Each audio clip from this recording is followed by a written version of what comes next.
Hello everyone, हरे Krishna. Hopefully आप सब लोग काफ़ी अच्छे होंगे एंड आपकी प्रिपरेशन भी बहुत अच्छी चल रही होगी। तो मैं बात करने वाली हूँ 90 डेज़ का शेड्यूल, और हमारी 90 डेज़ की टारगेट सीरीज भी स्टार्ट होने वाली है 1 जनवरी से, और जिसमें आपको डेली शेड्यूल दिया जाएगा और क्लासेस भी प्रोवाइड की जाएंगी और लेटेस्ट क्वेश्चंस की पीडीएफ प्रैक्टिस के लिए प्रोवाइड होगी, क्विज भी होगा हमारा। तो ये 90 डेज़ की टारगेट सीरीज हमारी 1 जनवरी से स्टार्ट होने वाली है, जिसका टारगेट रहेगा कि हमें 90 डेज़ में अपना पूरा सिलेबस कंप्लीट करना है विथ मॉक एंड रिवीजन। और देखिए क्या होता है, आज मैं आपको बात बताने वाली हूँ कि हमें एक चैप्टर को कितना टाइम देना चाहिए। देखिए एग्जाम के लिए टाइम कम है हमारे पास, ऐसा नहीं है कि हमारे पास 1 से 2 साल हैं कि आप एक चैप्टर को 15 से 20 दिन करो। एक स्टूडेंट का कमेंट आया था कि मैं तो 15 से 20 दिन हो गए प्रॉफिट एंड लॉस में ही लगा हुआ हूँ। अगर आप 15 से 20 दिन में प्रॉफिट एंड लॉस कर रहे हो, फिर बाकी चैप्टर आप कब करोगे? जैसे कि अब आप 15-20 दिन में एक चैप्टर कंप्लीट कर रहे हो प्रॉफिट एंड लॉस का, फिर तो 3 मंथ बाद तो एग्जाम ही होगा, फिर आपके 4-5 चैप्टर ही हो पाएंगे।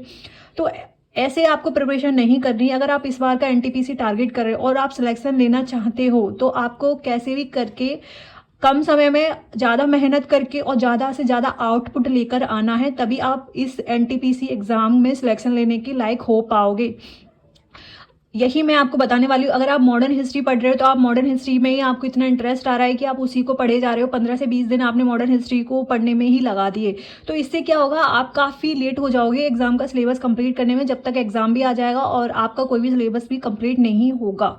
तो ये डेली शेड्यूल आपको पूरा गाइड करेंगे कि आपको क्या पढ़ना है, एक दिन में कितना टारगेट कंप्लीट करना है। टेलीग्राम ग्रुप जरूर ज्वाइन कर लेना। टेलीग्राम ग्रुप का लिंक मैंने वीडियो के डिस्क्रिप्शन में दे रखा है, कमेंट में भी पिन करके रखा है, वहां से टेलीग्राम ग्रुप ज्वाइन कर सकते हो।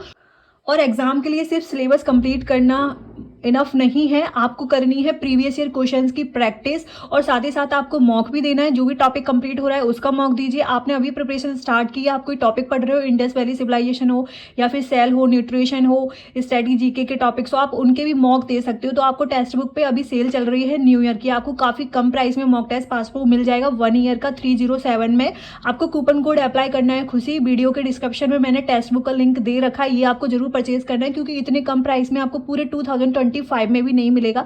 तो ये जरूर परचेज कर लेना वीडियो के डिस्क्रिप्शन में जाकर, और कूपन कोड खुशी अप्लाई कर लेना। अब हम बात करने वाले कि हमें एक चैप्टर को कितना टाइम देना चाहिए, जिससे कि हमारा एग्जाम से पहले सही समय पर सिलेबस कंप्लीट हो जाए, और एक बेसिक से भी जो स्टूडेंट प्रिपेयर करेगा वो भी दे सकता है। वेटेज वाइज भी बात करेंगे, और जो चैप्टर्स एक दूसरे से लिंक हैं हम उनके बारे में भी बात करेंगे। सबसे पहले देखिए, हमारा अर्थमेटिक में रेशियो एंड प्रपोर्शन काफी इंपॉर्टेंट चैप्टर होता है, और इसी से पूरा अर्थमेटिक में पूरा रेशियो एंड प्रपोर्शन का कंसेप्ट लगेगा। और परसेंटेज चैप्टर हमारा काफी इंपॉर्टेंट है। अगर आप देखोगे ratio and proportion and percentage के बाद आप अगर मिक्सचर एंड एलिगेशन को पढ़ोगे तो आपको मिक्सचर एंड एलिगेशन काफी अच्छे से समझ में आएगा। और अगर आप रेशियो एंड प्रपोर्शन को, परसेंटेज को छोड़ के डायरेक्ट मिक्सचर एंड एलिगेशन को पढ़ोगे तो आपको मिक्सचर एंड एलिगेशन समझ में नहीं आएगा, क्योंकि दोनों के ही कंसेप्ट हैं जो मिक्सचर एंड एलिगेशन में लगेंगे, जबकि ratio and proportion and percentage का जो कंसेप्ट है वो प्रॉफिट एंड लॉस में भी लगेगा। सिंपल इंटरेस्ट, मतलब कि ये है पूरे जो हमारा पूरा अर्थमेटिक है उसमें हमारे ratio and proportion and percentage का ही कंसेप्ट लगेगा। तो आपको इन चैप्टर्स को काफी अच्छा करना है। ये चैप्टर्स हमारे थोड़े बड़े भी हैं, और देखिए इसमें हमने 5 डेज दिए हुए हैं, आप एक दिन और ले सकते हो, 6 डेज में आप कर सकते हो पूरा रेशियो एंड प्रपोर्शन। अगर आपको 90 डेज पे अपना सिलेबस कंप्लीट करना है तो उसके अकॉर्डिंग मैं बता रही हूँ। अगर आप 10 से 15 दिन अपना रेशियो एंड प्रपोर्शन में ही लगे हुए हो तो आप ये एक्सपेक्ट करना छोड़ दो कि 90 डेज से पहले आपका सिलेबस कंप्लीट हो जाएगा। 90 डेज में आपका सिलेबस कंप्लीट हो जाएगा, तो ये तो आपको एक्सपेक्ट करना ही नहीं चाहिए। फिर आपको 2025 का जो एनटीपीसी है वो टारगेट करना चाहिए। देखिए सच है बट कड़वा है बट सच है। तो यही है। आप फिर आपकी जो वीकनेस है आप उसके अकॉर्डिंग देखिए। अगर आपका ज़्यादा ही अर्थमेटिक ज़्यादा ही वीक है, देखिए वीक का यही कारण है, आप सही तरीके से नहीं पढ़ रहे हो। आप क्या कर रहे हो, कंपाउंड इंटरेस्ट पढ़ रहे हो। आपने सिंपल इंटरेस्ट नहीं पढ़ा, आप कंपाउंड इंटरेस्ट पढ़ने में लगे हो, तो आपको समझ में कैसे आएगा? क्योंकि सिंपल इंटरेस्ट से ही कंपाउंड इंटरेस्ट लिंक्ड है। रेशियो एंड प्रपोर्शन परसेंटेज से पूरा अर्थमेटिक लिंक्ड है। प्रॉफिट एंड लॉस से हमारा डिस्काउंट लिंक्ड है। तो आपको ये इस तरीके से पढ़ना है। अब आप देखोगे जैसे हमारा टाइम एंड वर्क है, टाइम एंड वर्क से हमारा फिर नल और टंकी लिंक है। समय, दूरी और चाल, टाइम, डिस्टेंस एंड स्पीड। अगर आप टाइम एंड वर्क को कर लोगे तो पाइप एंड कंस्ट्रेंट आपका आराम से हो जाएगा। फिर time and distance and speed भी आपको अच्छे समझ में आने लगेगा। अब आप देखोगे अगर आप समय, दूरी और चाल को करोगे तो दौड़ और खेल तो आपको आराम से, फिर क्योंकि इसी के कंसेप्ट आपको इसमें लगेंगे, फिर इसी के कंसेप्ट आपको ट्रेन में देखने को मिलेंगे। फिर नाव, धारा। तो ये जो चैप्टर्स हैं हमारे pipe and time and work और नल और टंकी, समय, दूरी और चाल, दौड़ और खेल, रेलगाड़ी, ये सब एक दूसरे से मिले हुए हैं। मतलब ये लिंक्ड है। अगर आप इसको पढ़ोगे तो ये आपको काफ़ी अच्छे से समझ में आने लगेगा, इसको पढ़ो, इनको पढ़ लोगे, फिर ये फिर ये फिर ये, तो ये लिंक्ड चैप्टर है, इस तरीके से आपको पढ़ना है। मिक्सचर एंड एलिगेशन को आप पढ़ लोगे तो पार्टनरशिप आपको काफ़ी अच्छे से समझ में आने लगेगा। और एवरेज का जो कंसेप्ट है वो पूरे अरिथमेटिक में लगता है। फिर आयु वाला चैप्टर पढ़ोगे, ये आपको काफ़ी अच्छे से समझ में आने लगेगा। देखो एवरेज पढ़ लोगे तो आयु वाला आपको और भी अच्छे से समझ में आएगा, क्योंकि इसमें भी बताया जाता है कि औसत आयु बताइए क्या होगी, एवरेज। अब देखो, अब इसी बात पे मैं आपको ये बताना चाहती हूँ कि अगर आपने एवरेज नहीं पढ़ा है और आप एज वाला चैप्टर पढ़ रहे हो तो आपको एज वाला चैप्टर समझ में ही नहीं आएगा। जब तक कि आप एवरेज का कंसेप्ट नहीं सीखोगे तब तक आपको आयु वाला चैप्टर समझ में नहीं आएगा। तो इस बात को ध्यान में रखो कि आपको लिंक्ड चैप्टर पढ़ने। अगर आप ऐसे प्रिपरेशन करोगे लिंक्ड वाइज कि ये चैप्टर इससे लिंक्ड है, तो उससे पहले हमें उस चैप्टर को करने से पहले उस वाला चैप्टर का कंसेप्ट सीखना है। तो इस तरीके से आपको पढ़ना है, तो आपको अर्थमेटिक काफ़ी अच्छे से समझ में भी आने लगेगा एंड उसमें आपको इंटरेस्ट भी आएगा, क्वेश्चंस भी बनेंगे। तो इस तरीके से आपको प्रिपरेशन करनी है और ईजी भी हो जाता है इस तरीके से अगर आप करोगे तो। फिर उसके बाद हमें एडवांस मैथ्स की बात करेंगे। पहले हम ये बात कर लेते कि हमें एक चैप्टर को कितना दिन देना चाहिए। तो देखिए, रेशियो एंड प्रपोर्शन को आपको 5 डेज में अपना पूरा कंप्लीट कर लेना चाहिए अकॉर्डिंग टू 90 डेज शेड्यूल, और परसेंटेज को आपको 5 डेज में कर लेना चाहिए। मिक्सचर एंड एलिगेशन को आपको 2 दिन में कर लेना चाहिए। देखिए, अगर आप रेशियो एंड प्रपोर्शन परसेंटेज कर लोगे तो मिक्सचर एंड एलिगेशन आपका आराम से हो जाएगा 2 दिन में, क्योंकि फिर इसी के कंसेप्ट पर ये आपका हो जाएगा, आपको ज़्यादा टाइम इसमें नहीं लगेगा।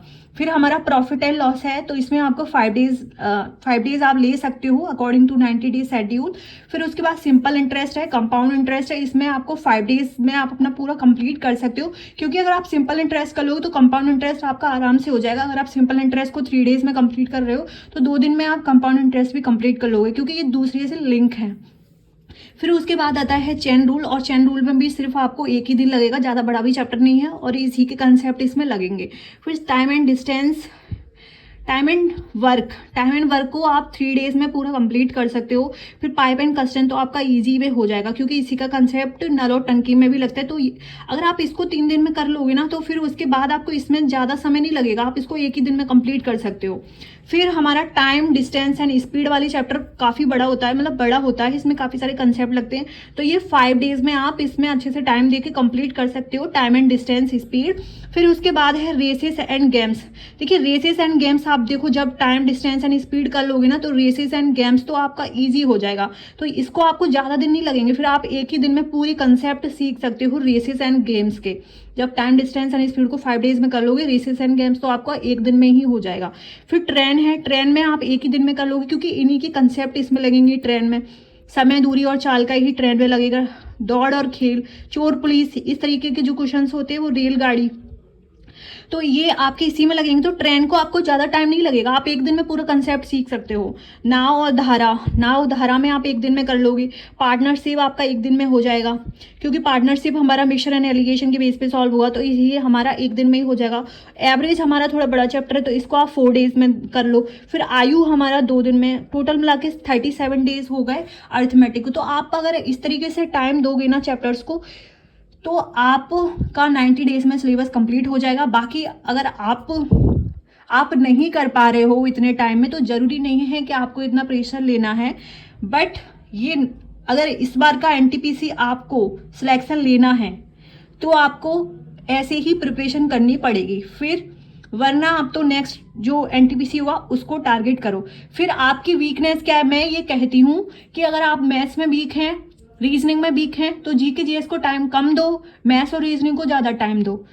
फिर अगर मैथ्स रीजनिंग में 50% भी आपका स्कोर है तो आप साथ में जीके जीएस को भी लेकर चलो, ये मैं कहती हूँ अभी आपसे, ठीक है। फिर हमारा एडवांस मैथ, तो एडवांस मैथ्स भी हमारा काफ़ी अच्छा बीटीएस वाला सब्जेक्ट है। फिर इसमें हम बात करें कि हमारा जो नंबर सिस्टम है, नंबर सिस्टम बड़ा चैप्टर है, 6 डेज में आपको कर लेना चाहिए अकॉर्डिंग टू 90 डेज शेड्यूल। फिर हमारा एलसीएम एंड एचसीएफ हम 3 डेज में आपको कंप्लीट कर लेना चाहिए, क्योंकि आप नंबर सिस्टम कर लोगे, एलसीएम एचसीएफ हो जाएगा आराम से। फिर सिंप्लीफिकेशन, इंडेक्स एंड सेट्स और मेंसुरेशन बड़ा चैप्टर है, ज़्यादा क्वेश्चंस आपको मेंसुरेशन नंबर सिस्टम से देखने को मिलेंगे। देखो, मेंसुरेशन से आपको एडवांस मैथ में सबसे ज़्यादा क्वेश्चंस देखने को मिलते हैं, और number system, LCM HCF, simplification से 4 से 5 question, index and sets, mensuration, algebra से 6। अलजेब्रा को आपको 6 डेज में कंप्लीट करना है। देखिए, सबसे पहले आप कंसेप्ट सीखेंगे, प्रीवियस ईयर क्वेश्चंस प्रैक्टिस करेंगे, उस चैप्टर का आपको मॉक देना है। फिर ट्रिग्नोमेट्री हमारा थोड़ा अच्छा चैप्टर है, तो इसको आप 5 डेज दे सकते हो। ऊंचाई एंड दूरी, हाइट एंड डिस्टेंस आप 2 दिन में कवर कर लोगे, क्योंकि ट्रिग्नोमेट्री के बेस पे ही ये वाला जो ऊंचाई और दूरी वाला चैप्टर है वो सॉल्व होता है। तो जब आप ट्रिग्नोमेट्री कर लोगे तो ऊंचाई और दूरी तो आपका आराम से हो जाएगा। फिर उसके बाद ज्योमेट्री को आप 7 डेज दे सकते हो। ज्योमेट्री से हमारे 1 से 2 या 2 से 3 क्वेश्चन देखने को मिलेंगे। ज़्यादा वेटेज नहीं है ज्योमेट्री का, बट आपको 1 से 2 ही क्वेश्चन देखने को मिलेगा। देखिए, अगर आप ज्योमेट्री कर लोगे तो कोऑर्डिनेट ज्योमेट्री तो आपका आराम से हो जाएगा, क्योंकि ज्योमेट्री के ही कंसेप्ट आपको कोऑर्डिनेट ज्योमेट्री में देखने को मिलेंगे। तो आपके लिए काफ़ी इजी हो जाएगा। आप इसको ज़्यादा समय दोगे तो 2 दिन में आप इसको कवर कर लोगे, कोऑर्डिनेट ज्योमेट्री को। तो ये लिंक है, trigonometry height and distance, trigonometry से हाइट एंड डिस्टेंस लिंक्ड है। तो इस तरीके से आपको करना है। जब आप ज्योमेट्री कोऑर्डिनेट ज्योमेट्री कर लोगे ना, उसके बाद आपको पॉलिनोमियल्स काफ़ी इजी लगेगा, ये भी आपका इजी हो जाएगा। फिर क्वाड्रिक इक्वेशन में ही पॉलिनोमियल्स का कंसेप्ट लगता है। क्वाड्रिक इक्वेशन में भी हमारा पॉलिनोमियल्स का कंसेप्ट लगेगा, तो ये आपका काफ़ी इजी हो जाएगा। तो इसको आप 1 डे में कंप्लीट कर सकते हो। फिर सांख्यिकी स्टैटिक्स हमारा ये 3 डेज में कंप्लीट हो जाएगा। प्रोबेबिलिटी को आपको 2 दिन में कंप्लीट कर लेना चाहिए। डाटा एंड देखो आंकड़ा, व्याख्या और विश्लेषण को आपको 4 डेज में कंप्लीट कर लेना चाहिए। इस तरीके से 54 डेज हो जाते हैं। तो इस तरीके से आपको मैथ्स का सिलेबस कंप्लीट करना है। अगर आप इससे ज़्यादा दिन ले रहे हो तो उसका मतलब ये है कि आपका वो जो सिलेबस है वो 90 डेज में नहीं कंप्लीट होगा, उसको ज़्यादा टाइम लगेगा। फिर हम बात करेंगे अपना स्टैटिक जीके जीएस का कंप्लीट, कि आपको जीके जीएस में 1 दिन में कितना टाइम देना है। 1 दिन में नहीं, वो तो हमारे टारगेट सीरीज में आपको डेली शेड्यूल मिलेगा कि आपको 1 दिन में कितना कंप्लीट करना है, एक चैप्टर को या एक टॉपिक को आपको कितना टाइम देना, वो आपको जीके जीएस का पूरा टारगेट सीरीज में शेड्यूल मिल जाएगा। और कंप्लीट सिलेबस क्या है, तो देखिए हमारा जो पहले हम ये बात कर रहे थे, देखो हमारे एग्जाम में जीके जीएस में कहाँ से क्वेश्चंस पूछे जाएंगे। इन्वायरमेंट एंड इकोलॉजी और है इसमें साइंस एंड टेक्नोलॉजी, तो वो भी हम इसमें ऐड ही कर लेंगे। तो हमारा ये स्टैटिक जीके है, इसको 10 दिन में कंप्लीट कर लेना चाहिए। Ancient India according to 90 day schedule, और मिडीवल इंडिया को 8 डे में, एंशिएंट इंडिया 5 डे में। मिडीवल इंडिया थोड़ा बड़ा है, मॉडर्न इंडिया भी बड़ा है, तो ये हमारा 8 डेज में कंप्लीट हो जाना चाहिए। इकोनॉमिक्स से ज़्यादा क्वेश्चन नहीं आएंगे, 1 से 2 क्वेश्चन देखने को मिलता है, ये आप 3 डेज में कंप्लीट कर लोगे। इंडियन ज्योग्राफी 10 डेज में, वर्ल्ड ज्योग्राफी 5 डेज में, और वर्ल्ड हिस्ट्री से क्वेश्चन आते नहीं, तो अब वो आपको करना नहीं है। पॉलिटी में 8 डेज में कंप्लीट हो जानी चाहिए। बायोलॉजी 6 डेज में, केमिस्ट्री 5 डेज में, physics 5 day, computer 5 day, current affair 15 day. Current affair monthly करो या फिर वीकली करो, इससे ज़्यादा आपको कुछ नहीं करना है। तो ये अपना शेड्यूल है 90 डेज का। और सिलेबस की बात करें तो वो मैं आपको बता ही चुकी थी, कंप्लीट सिलेबस क्या है हमारा। तो ये हमारा कंप्लीट सिलेबस है ज्योग्राफी का, world physical geography, India size location, physiography division of India, ये हमारा ज्योग्राफी का है। Indian drainage system, climate of India, soil in India, agriculture India, forest and wild life. तो ये सारे टॉपिक्स हैं। आपको एंशिएंट इंडिया में सिर्फ इतने ही टॉपिक करने हैं। Harappa civilisation, Vedic age, Jainism and Buddhism, Mahajanapada, Maurya empire, post Mauryan age, Sangam age, Gupta age, post Gupta age, early medieval India. तो ये अपने एंशिएंट इंडिया के इतने टॉपिक ही आपको कवर करने हैं। बाकी मैं अपनी काफ़ी वीडियो में बता चुकी हूँ कैसे आपको करना है, ये मैंने आपको पूरा शेड्यूल बता ही दिया है।